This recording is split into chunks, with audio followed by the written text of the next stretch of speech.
Urgent, topical, timely. Power 98.7. Getting you talking about what matters. Let's get into the Power Boardroom now. And of course, last week on the Power Boardroom, we discussed the newly approved HIV prevention injection, lenacapavir. There was much disappointment from our panel and my co-host, Niselow, about the lack of the manufacturing strategy of this drug in South Africa. And Ndumiso's in studio with me tonight. Good afternoon, actually good evening, Tehillah, and good evening to the Power listeners. Indeed, last week we had this discussion, and what was supposed to be a breakthrough and exciting conversation quickly turned and spiraled into a different feeling and mood, and largely because there was this great disappointment to the extent that a lot of clinical trials held in South Africa, we pretty much, it sounded from the panel, panels that we were really the focus center or focus zone of this, a study and clinical trial. But when it came to the world or talking local manufacturing and the ability to manufacture, we couldn't. And one wondered, why would this be the case? And I mean, I made a very clear call that I would like to speak to, other players in this conversation. I wanted to speak to Big Pharma. I wanted to speak to Gilead. I wanted to speak to the Minister of Health. I wanted to speak to the Minister of Department of Trade and Industry, so that we can understand why can't we manufacture locally, specifically given the level of infrastructure that we have and the role we play in scientific advancement when it comes to HIV and AIDS. So I'm hoping that the minister at least today can give us some answers or some viewpoints as we navigate this conversation into finality and maybe leave us feeling hopeful. And I'm hoping to leave this conversation hopeful that perhaps there is a solution and there's something we just did not see last week because we didn't have all voices. I think it's fair to always give everybody a chance and a right of response, and we're here today. And I must add that we did reach out to Gilead Sciences to come on because they are, of course, the company that created lenacapavir. They've licensed several other countries, not South Africa, to produce this drug, and they were unavailable. They didn't respond to that request for comment, so they obviously do not think that it's important to come on and play a role. But I think that we do have the health minister on the line, Dr. Aaron Motsoaledi. Yes, good evening, Dr. Aaron. Good evening, and to me, so good evening, Tehillah. Hi, Doctor. Doctor, I hear that you are on the road. Thank you so much for giving us time this evening to unpack and talk through this conversation and other parts that we'll go into that relate to, health and the state of health of public health in South Africa. Minister, let me just maybe start with this conversation or question rather. What is your perspective on this breakthrough at just high level, and how significant is it in your world as Minister for South Africa's HIV prevention efforts? Which breakthrough are you talking about? I didn't hear that. Minister, we've been talking about, essentially we're talking about the, and this builds off the conversation that we began last week, that we have seen the clinical trials real success for the injectable medication. Lenacapavir. Yes. Okay. And yes, so, Minister, the question is, what is your perspective on this scientific breakthrough, and how significant is it for South Africa's prevention efforts? It's extremely significant to an extent where we call it a game changer in the fight against HIV and AIDS. Because clinical trials has shown that for young girls and young adult women, when they take lenacapavir 2 times a year, they are guaranteed 100% that they will never be HIV positive. Remember, lenacapavir, we are going to use it for people who are HIV negative, to stay negative forever, as long as they are taking it. On other groups like key population, like men having sex with men, it is 96% effective, which is also very, very high. So as long as people who are HIV negative can take lenacapavir twice a year, we are guaranteed that there will be no more new infections. Minister, we hosted clinical trials in South Africa, and I stand corrected here. Apparently, 6 of the sites were here, and we pretty much had the largest population within this clinical trial. What was in it for us to be able to do something like that? Well, we are going to be the biggest beneficiary in terms of numbers. We are the biggest consumers or all the antivirals in the world, because we have got the biggest burden of HIV than any other country in the world. So that is the first benefit. But we will have loved to benefit more than that. Being the biggest consumers means that we're supposed to be having maybe economies of scale, but the problem is generally that most of the tests of communicable diseases, that means infectious diseases, the material here is here on the African continent. They are studied here, and the results are taken overseas to make drugs, and Africa come and buy them. That is one issue which we are still fighting. But unfortunately, imbalances and gross inequalities around the world are forcing Africa to be in that position. Minister, how are we fighting this? Perhaps if you can just outline for me, I would be interested to know what interventions or thoughts and strategies you've got to fight this, because it's a big one. We can't be the biggest beneficiaries if we are consuming but are not producing. I don't see this being in any way in favor of us, besides the fact that we might have a healthier population, but I stand corrected. I feel a lot of exploitation happens in this world. Well, it's no different from mining. You are aware that for centuries, Africa has been producing raw materials for export, and then they buy back the processed goods, We know that we have held conference after conference. We have gone to United Nations. We have spoken. It's about economic strength. That's what it amounts to. It's not about justice, because in the world of the business, as you know, we don't have much justice. If there was, Donald Trump would not have been doing what he's doing. But we've taken certain initiatives with Trump to try and meet him somewhere to open conversations. And that's why I'm asking you, Minister, here, what have you done to this extent to try and get closer so that we can win on the manufacturing front? Well, we have tried to negotiate. The Global Fund has tried to negotiate for us. When I was in America in September, we worked with the Clinton Health Access Initiative and Dr. Reddy's Lab and Unit 8 and VETS RHI. They work together to try and negotiate with Gilead, who is the original manufacturer of this drug, to lower the prices. And indeed, they gave a voluntary license. Remember that normally, under the rules of the World Trade Organization, when a company discovers a new drug and manufactures it, they are given 20 years intellectual property right, meaning for the whole 20 years, they are the only company that can manufacture that drug and call it at whatever price. But now, because we don't have 20 years to wait, we had those negotiations. But it's not only negotiations. Pressure is also exerted by activists. We have got health activists around the whole world. They attend the United Nations also and speak out. And people living with HIV and AIDS have got lots of activists. They also put pressure by speaking for themselves. So because of that, a voluntary license has been given, such that the original price of lenacapavir was $28,000 American dollars. Now, Dr. Reddy's, because of this negotiation, is going to manufacture a generic for $40 from $28,000. The price is going to decrease 700 times.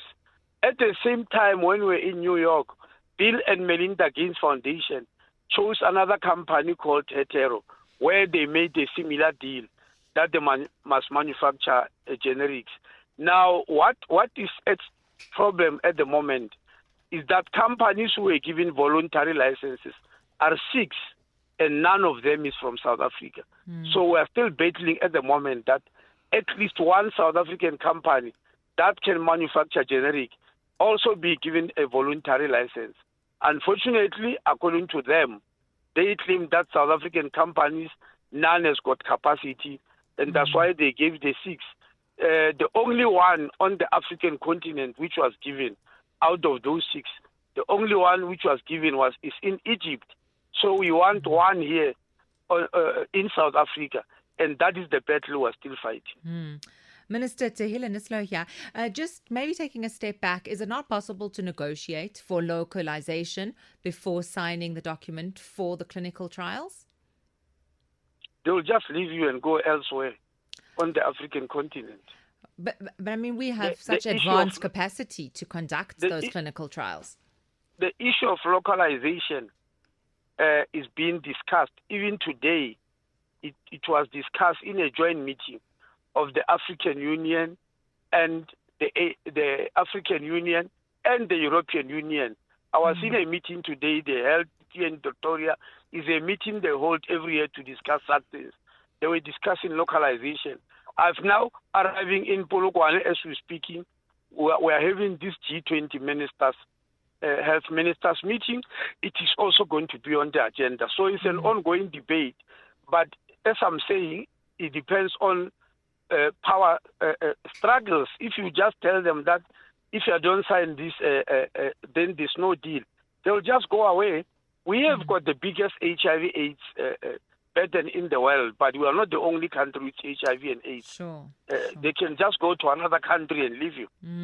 I mean, I think it would be difficult to conduct such thorough clinical trials in another country, but I take your point. Minister, we're going to come back. We've just got to head to the news headlines, and we'll continue talking about this just afterwards. Thanks so much for staying with us. We're talking to Minister Dr. Aaron Motsoaledi, the Minister of Health. The more you listen, the more you'll know.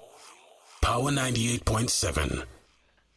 We continue with the Power Boardroom. We have on the line with us Dr. Aaron Motsoaledi, the Minister of Health, who's very generously giving us his time in order to unpack the introduction of lenacapavir, the HIV prevention injection twice yearly, and the various topics that come up around this, particularly around the localization of this vaccine. And Dumisa, I believe you were just about to ask the Minister for reflection. Yes, but quickly before we even go into the reflection, Minister, the government, through its Reimagine Industrial Strategy of 2019 and the South African Economic Reconstruction Structure and Recovery Plan of 2020, identified pharmaceutical industry as one of the strategic industries for the country.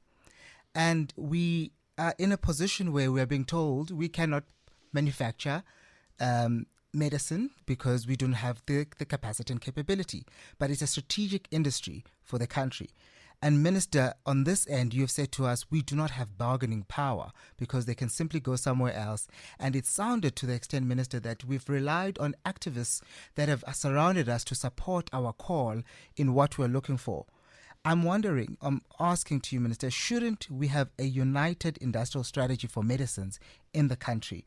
How are you working together with your counterparts in cabinet, health, trade, industry, science, to be able to try and build a stronger policy outlook that allows us not to have this problem in the future? We do need to. In fact, we have just met recently as health, science and technology, finance and trade and industry in a meeting which was chaired by the president himself to discuss exactly what you are saying. We have met in a conference, as I said, with the African Union about localization and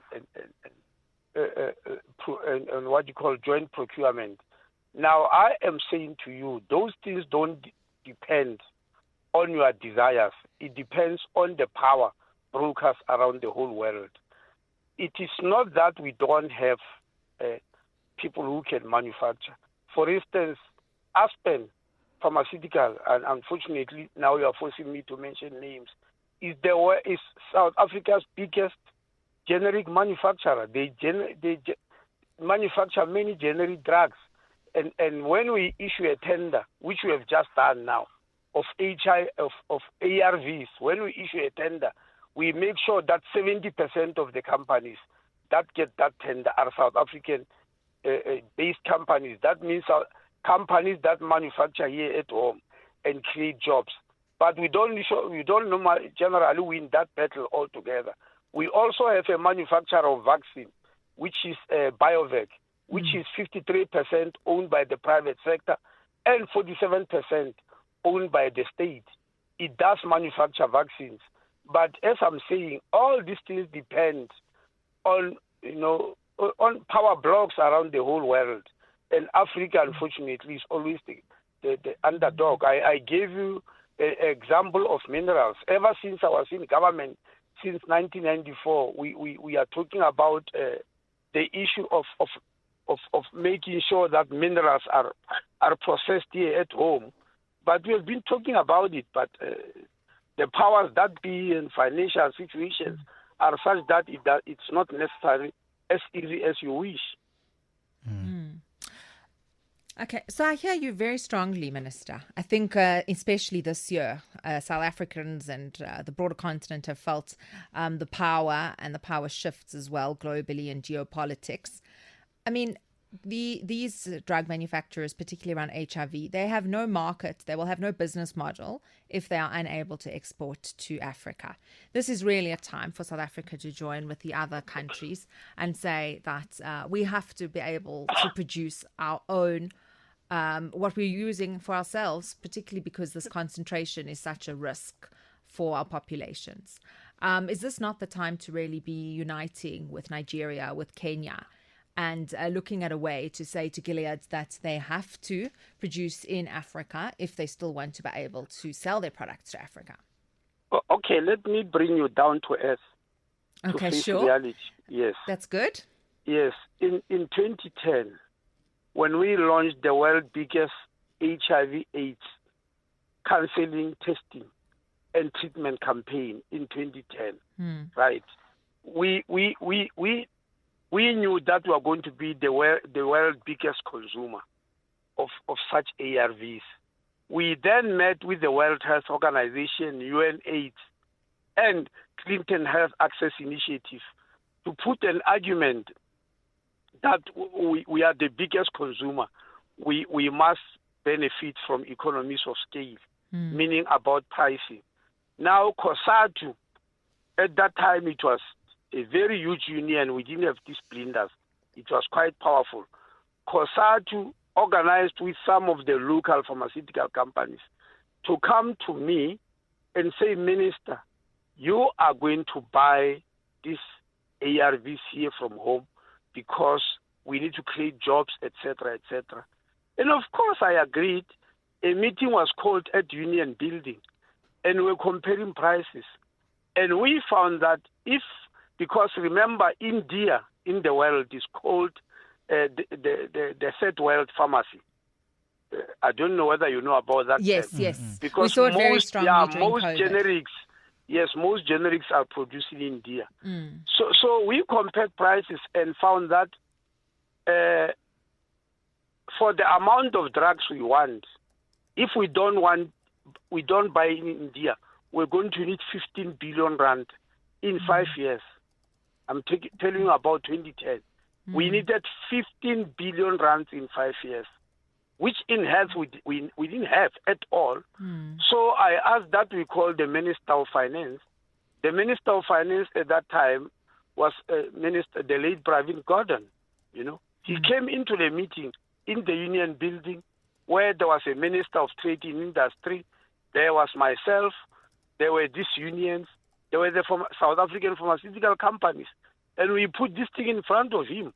And he said there's no way or anywhere on earth where we are going to get 15 billion rand to buy locally, because that's what was needed. He said there's no chance on earth. Indian companies were able to sell us to us in a price where we won't need an extra 15 billion. Why is that? It is because the laws are different. In South Africa, you know very well about the power of unions in negotiating salaries. In countries like India, I'm afraid they can be able to exploit and produce at very, very, very, very low labor cost, very, very low. I'm sure you are aware that China is even stronger than us on us. That's why China was able to destroy even our clothing industry because of their labor costs are extremely low. Here in South Africa, our labor costs are very, very high. Oh, yeah. Well, comparatively. But Minister, I hear you absolutely. But I think this speaks to South Africa's industrial policy. So if we had started manufacturing in 2010 and we were actually able to create economies of scale and then send it out to the continent, what would that price have looked like today? It would have likely looked a lot lower. And so it's about the country's industrial policy and priorities, really. Do we want to just be recipient of cheap finished products, or do we want to actually be able to have the capacity to move into a more high-value production? Unfortunately, you are asking me in health. I'm the beneficiary or the consumer of those drugs. Industrial policy is not designed by me. It's not decided upon by me. That's why I'm telling you, even during that time in 2010, the minister at that time was Rob Davis. He was there in that meeting. But also, it's not about the government only. It's also about the capacity of the local industry. That's why we have brought in science and technology, which is also trying to promote them. The fact of the matter is that, as I told you, I keep on repeating, many countries in the world are far more advanced than ourselves. And the power balances in the country are not necessarily in our favor. So it's a combination of many factors. Like with this lenacapavir for the voluntary license, I was really hoping one South African pharmaceutical will get it because there are many who are manufacturing ARVs. But that's not what Gilead thought, because it's Gilead which was giving these licenses. The American company called Gilead. It's not what they thought. Me and you thought like that we have got this company, we have got that. Please let me not mention their name, who are manufacturing generics. And I've told you 70% of our ARVs we buy from there. But Gilead decided otherwise. Yeah, I know that we've got other parts of this conversation we wanted to touch on with the minister, and mindful of time, but I mean, certainly I think what it sounds like in my ears, and perhaps maybe correct me if I'm wrong, you can tweet me, you can send me voice notes and call in, but it does sound like the South African government has abdicated to some extent its responsibility, crying over other exogenous factors that are beyond them and then pegging them as the real challenge to them solving the problem. I really don't know what we're meant to do then if our own government is saying to us, essentially through the minister, you can hear, it's bigger than us, it's trade blocks, it's all the other issues. Why are they in power then if they can't come into a room and sit and find a solution? Dumiso, I would love to call you into our negotiations because you seem to be having very brilliant ideas that can solve this problem. But I reject with the contempt it deserves that we have, left our responsibilities. I am informing you that we are involved in these negotiations forever. And if you have got brilliant ideas, please, I'm inviting you, come and join us. And here, maybe you could be able to help us. Because the power blocks around the world are not what you are thinking. The power blocks around the world are not what you are thinking. I'm sitting here now at the Ranch Hotel in Polokwane. We are negotiating the declaration which the ministers of health at the end of this must take. We are negotiating from yesterday. I even have to rush here. The Americans just tell you, no, we don't accept that, and it's not going to happen. No, we don't support that, and it's not going to happen. For instance, they are saying anything, any declaration that has got climate change around it, they won't support it. And the rules of G20 is that everything must be by consensus. Those rules were not developed by South Africa. It's global rules. They say by consensus. If one country just say, look, I'm not agreeing with you, I don't want to be part of that, you can't say we have abdicated our responsibility.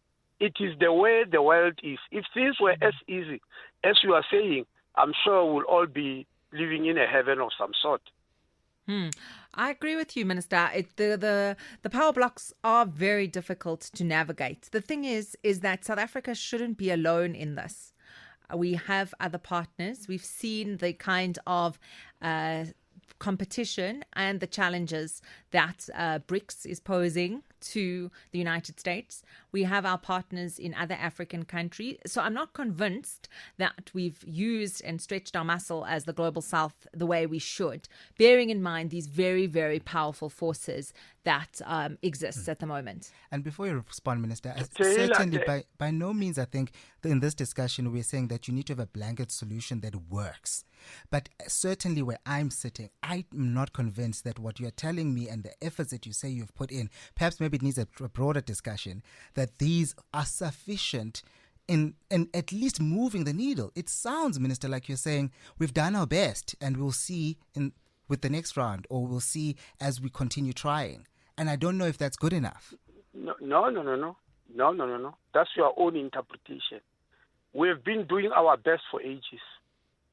So in 2012, by the way, that 2011, I mean to say, we were able to reduce the prices of ARVs by a whooping 51%. How is that for abrogating our responsibilities? I have just told you, we negotiated very hard with the help of UNAIDS, Clinton Health Access Initiative, and the price of, because of we're using our economies of scale, and we're able to drop the price of ARVs by a whooping 51%. That is not the job of a government.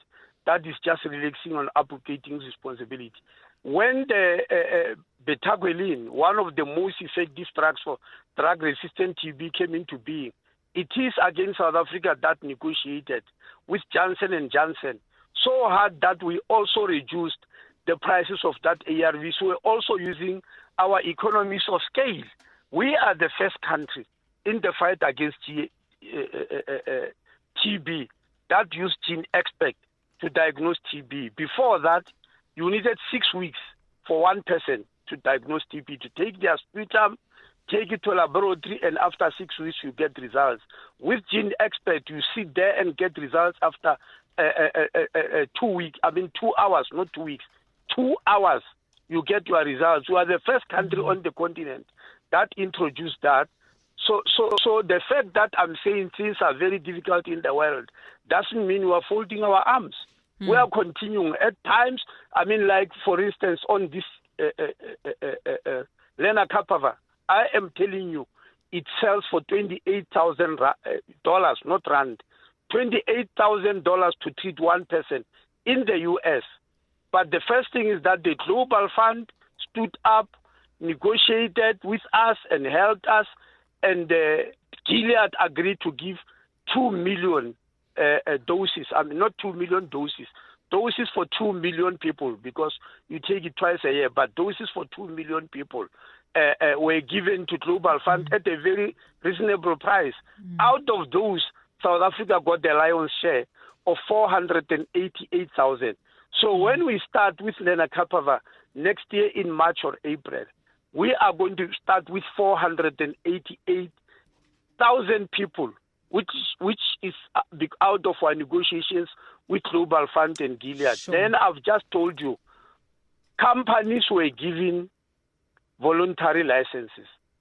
VETS RHI, which is a South African entity, Clinton Health Access Initiative, UNAID, sat together and negotiated, and Dr. Reddy's, who has been given a voluntary license, is going to produce it at $40, not $128,000. You are aware that at that amount, no African country can afford it. Today, why we are able to tell people that Lenacapa is coming is because of all those things that we have done. The fact that we don't use megaphone diplomacy and make noise and all that. We don't negotiate and call you people in the media. We negotiate alone in corners, and then you start seeing the results. And you may think that they just came out automatically, or they were inevitable. They were not. It's because of our hard work. All right. Thanks for laying that out, Dr. Aaron. I appreciate that. And I know that it is a challenge with the powerful forces that we have in the world. We rely on the government, of course. And maybe let me just bring this. It's very unfortunate because I'm saying it in the media. don't think uniting for African countries is as easy as you say. No, I know we're that. even better. I'm Yeah, aware. we're even better off because, for instance, now PEPFAR is pulled out. We're not struggling that much because we buy our own ARVs. In many of our sister countries on this continent, unfortunately, my sister, you will find that 60%, not of the HIV or ARV budget, 60% of their health budget, their total health budget, 60% of it is paid for by the U.S. And when you go and say we must unite with them against U.S., they look at you and they think you are crazy because you can't cut the hand that feeds you. That's why when the U.S. pulled out of the World Health Organization, I was in Geneva when we were negotiating for pandemic preparedness to prepare for the new pandemics. America just said, no, you're not going to do that. And many African countries, out of fear, keep quiet. But because America was not there, because they pulled out of the World Health Organization, the negotiations were very smooth. African countries were very cooperative. Here now, America came back now on this G20 just to come and wreck things. And I know that tomorrow many of our sister countries will be quiet because they are facing the reality that when I go back home, 60% of my health budget for the population come from. But that's no longer the case. The U.S. shouldn't have that kind of leverage anymore. Why? Well, they've ended USAID. They've ended transfers. They've ended what? USAID. Yes. And so those African countries have had to find their own paths to fill that budget. They are still left with CDC. CDC, Center for Disease Control. Yeah. Money from PEPFAR was coming in two different tranches. One by USAID, which has been stopped even in the US. The other by CDC. CDC money was supposed to end in September, but they've extended it by 6 months. Even for us, they've given us 2 billion rand for the next 6 months. That's not little money. I mean, if you are not a very rich country. No, of course. Our hope is that in the U.S. itself, people are now standing up against Trump. I'm sure you have heard this week how many elections they've lost, even the mayorship of New York, etc. And we are hoping people are starting to react. That's where part of our hope also lies. But let's agree, America, in terms of their economy, remember their GDP is 30 trillion American dollars. The next is China with only 17 trillion. So that power is quite immense, you know. Of course, of course. And Minister, I'm glad we spoke about this. We also wanted to chat to you about a couple other very topical issues tonight. And it's important that we had such a long discussion about this issue and ventilated the issue so thoroughly. I just wanted to get your thoughts. A couple of weeks back, we had the chairman's conversation on Power 987 with the group CEO of Discovery Health, that's Adrian Gore. And he said that it will be impossible for the national health insurance to go ahead without the private sector. Your thoughts on that? But we have never excluded the private sector in the national health insurance. Sure. We've never. In the Act, what we are saying is a certain, part of the population in South Africa do not have access to private health care. Only 14% of the population have. 86% do not have, regardless of whether what they are suffering from can be appropriately treated there. I'm sure you understand what I mean. I've got a medical aid now. If the treatment I need is in the private sector, I can go there. Or I can go in the public sector when I ran out of money from my medical aid. That's me. And part of 14% of the population. But 86% cannot do that, if you understand what I mean. Of course. So what role do you foresee then for the private sector? Sorry? What role will the private sector have? No, we are saying when you establish national health insurance money, you are able to buy services for the whole population in both the public and the private sector. There has been this story that we want to abolish private sector. No. We don't want to do that at all. I should have been more specific. Sorry. Medical insurance. So people, will they still have medical insurance? Well, in the Act, we never said we are going to ban medical insurance at all. All we said is that there can't be any duplication. That is where the war is. They can't be, in other words, services paid for by NHI. No other insurance should pay for that services. Now, let me tell you, ma'am, we are not the first country to come with this concept. It has been there in countries like UK for the past 77 years. Yeah. It's many other countries. There are countries which started in this way that Discovery is asking, where we have got multi-payer system like we are doing in America. It never worked. Many of them are changing from that. It's a pity you won't be here tomorrow. Tomorrow we are bringing 5 very powerful individuals here at the Ranch Hotel in Polokwane. It's the Director General of the World Health Organization. It is the Nobel Prize laureate of economics, Professor Joseph Stiglitz. It is Professor Robert Yates from the London School of Economics. It is the OECD Executive Director, Organization for Economic Development and Cooperative. It is Oxfam. Oxfam and OECD have done studies about financialization of health, where health is now no longer a human right, a public good. It's now a commodity that is marketable, that is available only to those who are very rich. They are going to release the results of their research about that and what it's doing to population around the world, and prove that we need universal health coverage to solve all those problems. All right. Thanks so much, Minister. Unfortunately, we have to leave it there. Niselow, you have a final question, or you want to? Not even a final question. Thank you very much, Minister. Perhaps it's just a final thought. Thank you. As we wrap up this conversation, I think power listeners, you've heard it. And certainly for me, as I walk away today, I heard the Minister say that they've done their best. The President has led himself in this conversation with his counterparts, but the global forces are still beyond them. And then we hope for the best one day that South Africa will gain and win a fight of health independence. And justice. Thanks so much, Minister Dr. Aaron Motsoaledi, the Minister of Health. You gave us very generously of your time tonight. It sounds like you have a very busy schedule, so thank you for that. Thank you. Thank you very much. It's 8 p.m. and